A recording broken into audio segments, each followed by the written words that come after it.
So we just hit 20,000 subscribers, thank you. And I thought, why not celebrate this milestone by answering your weirdest, most brutally honest questions while you come along for a day in my life as an actor and content creator back in the UK. And I'm gonna make a promise to you right now. I'll tell you everything from the good to the bad to stuff I probably shouldn't say on camera. But first, I need to warm up for my run. Come on.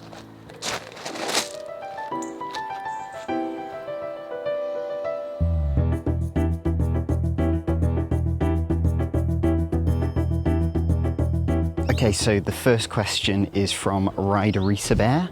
Hi, I am an Aussie living in Queensland. Can you please do a video about words you think are weird in Australia? Oh, where do I begin? No, I'm joking. As a lot of you know, I really like Aussie slang.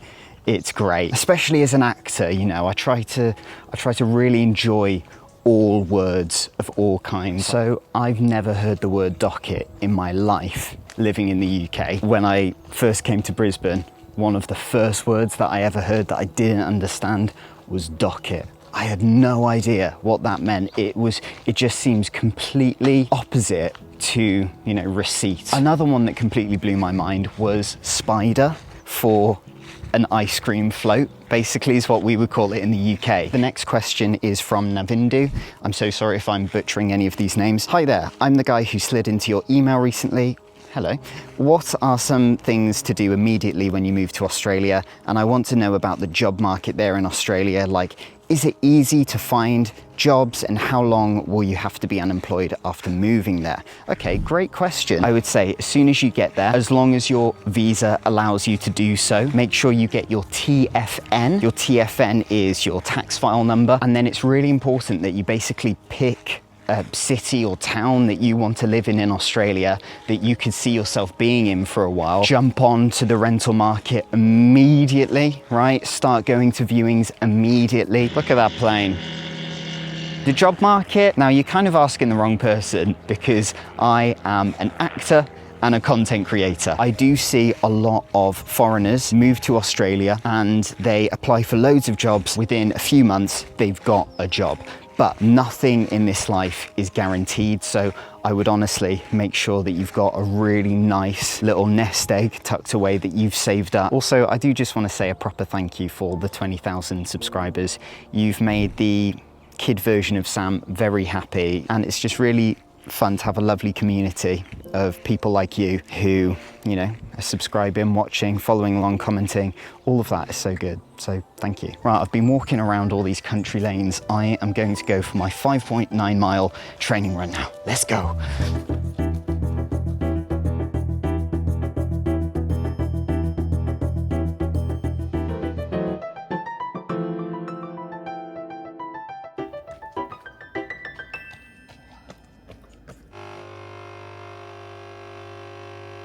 Look, it's not the best iced latte in the world, but it'll definitely do. Okay, while I stretch, why don't I answer Miraf Salmir's question? What app do you use, Sam, to keep track of your running progress? Thanks. I did start on the Nike Run Club as a beginner runner because they have these coached runs of all different sizes and times, and they have these amazing coaches like Coach Bennett who are really optimistic and positive and very encouraging. After I got sort of a bit more used to doing my running, I moved to Strava because it's a lot better at tracking your mileage, your progress. I find it's better for the social aspect of connecting with your friends, and you can also track other fitness things on it like cycling and walking and swimming. Oh, hello.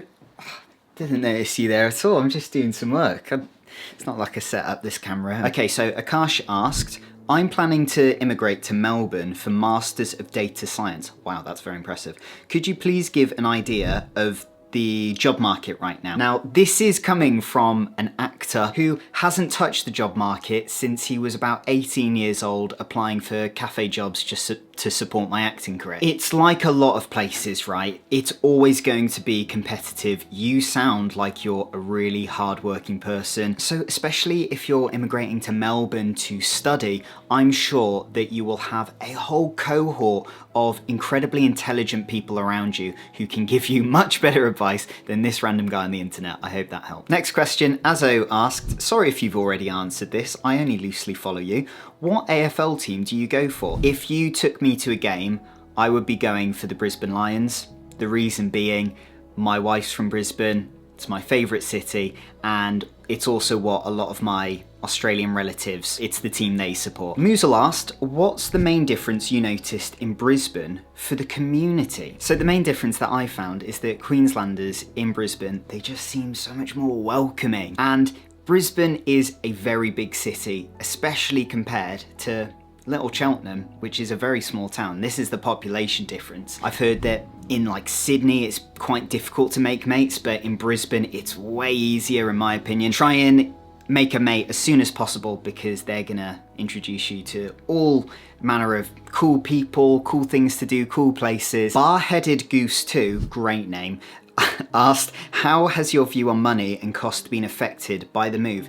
That's a really interesting one. I've got a much better relationship with money since leaving London. If you're not making 100,000 Australian dollars a year or more, London is brutal to live in. Some people would even say, make sure you're making more than that. And then let's be honest, flying from the UK to Australia is a very expensive trip. It's at least 2,000 Australian dollars on a good week. Not to mention the typical moving to a new country fees. But I had no issue paying that upfront cost because I knew in the long run, it is giving me the massively privileged opportunity to live in the best country in the world. And now we're settled, I think, yeah, just general things apart from groceries and buying a house are much cheaper in Brisbane. David Robert asked, the weather's been really bad here the last couple of weeks. How does it compare to the UK? I don't mean to rub it in at all, David, but it's been bloody lovely weather hit back here in the UK. However, we are here until October, so I'm sure it's downhill from here. Not to sound pessimistic. Sean Howard 6838 asked, hi bro, you been to New Zealand? If so or not, what's your experience like or not? Well, I have never been to New Zealand and I would absolutely love to go. We really want to do the Hobbiton Marathon because it just looks like a great time. And if you also want to see me visit New Zealand, then hit that like button. Okay, Sam Laurie said, have you visited the Outback yet?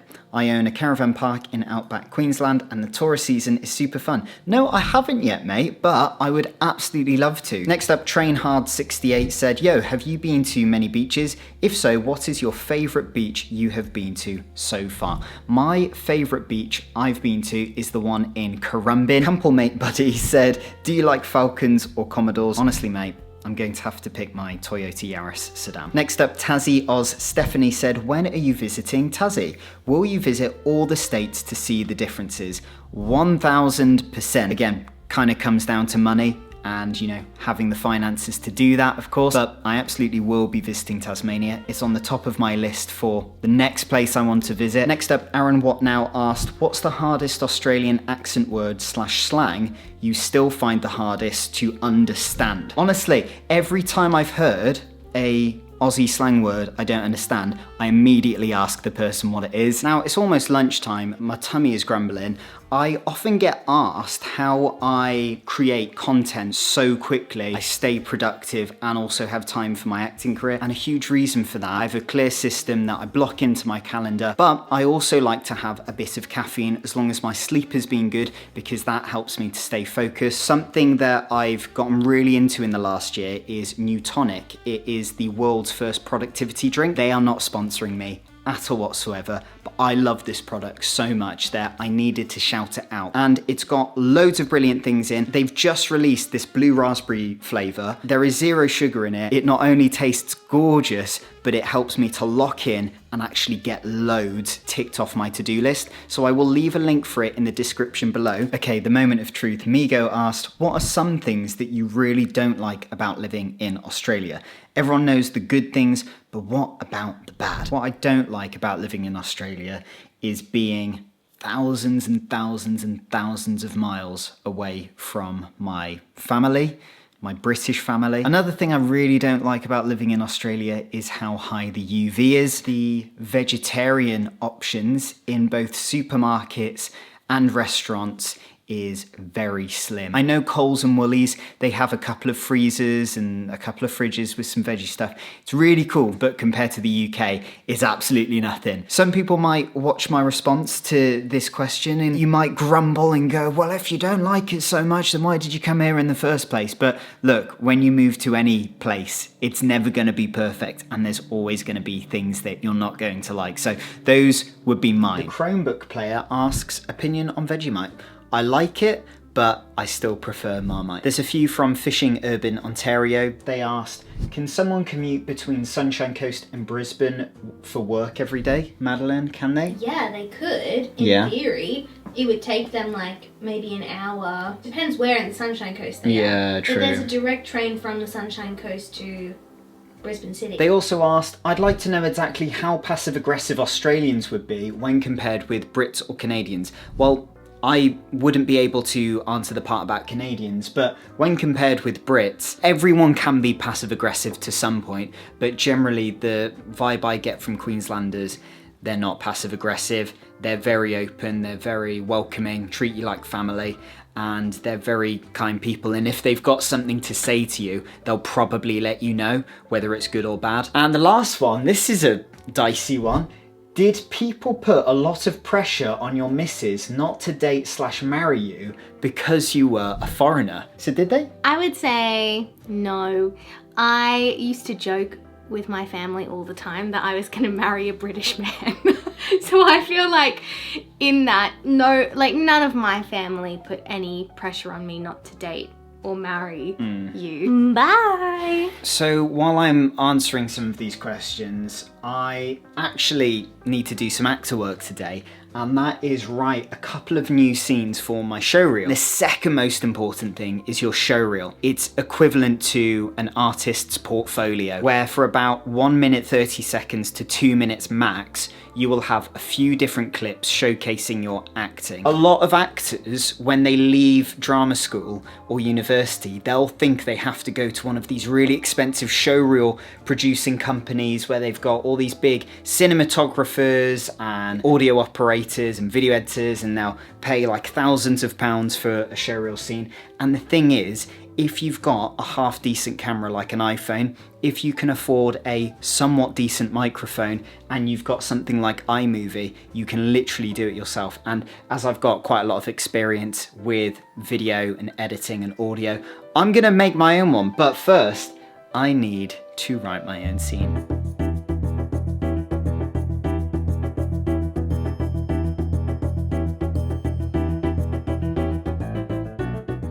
XY Manau asked, ideally, what trajectory would your acting career take over time? What would bring you the most pride? And if you couldn't act or work in related industries, what is your second choice for work? The trajectory I'd love to see on my acting career is being able to write and compose my own musical theatre pieces, whilst also booking consistent and regular work as principal roles in musical theatre, Australian TV and Australian film. What would bring me the most pride is if I could, play a lead role in a movie musical or a lead role in a British or Australian drama, something feel good, something with a meaningful message. If I couldn't act or be a performer, probably producing commercials. Meredith Sunderland asked, aside from people, what do you most look forward to revisiting, eating and experiencing when you're back in England? Cheltenham Town Centre. I could see myself venturing more into the Cotswolds, to places like Castle Combe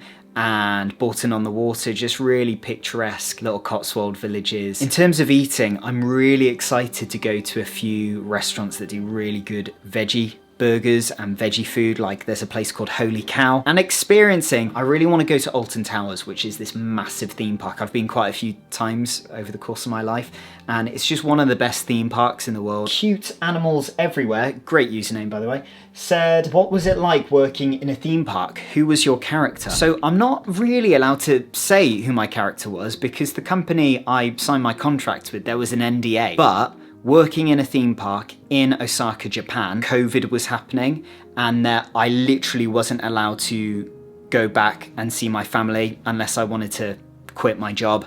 So that was really hard. It was amazing going out there every single day, and the guests seemed to love it. It was a magical experience. Kristen Martin asked, favourite spots in the UK and Australia?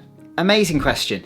My favourite spots in the UK would have to be Forest of Dean, just beautiful. Cheltenham, of course, and another really underrated place in the UK is Cardiff, the capital of Wales. Welsh people just in general are so friendly, and I would say a little bit more down to earth than the English. Brutal, but true. With Australia, I absolutely adore the south side of the river in Brisbane. I'm biased, obviously. I really love Melbourne, and I love my time in Melbourne, and I like that it's got that big city feel, all of the different Asian cuisine. There's a really good vegetarian Chinese restaurant in CBD of Melbourne. If you want to know what it's like moving back to your home country after having spent an entire year living in Australia, then go watch this video on screen now. I break down the 11 ways that the UK feels completely different to me after having just lived in Australia. I will see you there and see you in the next one. Take care, bye.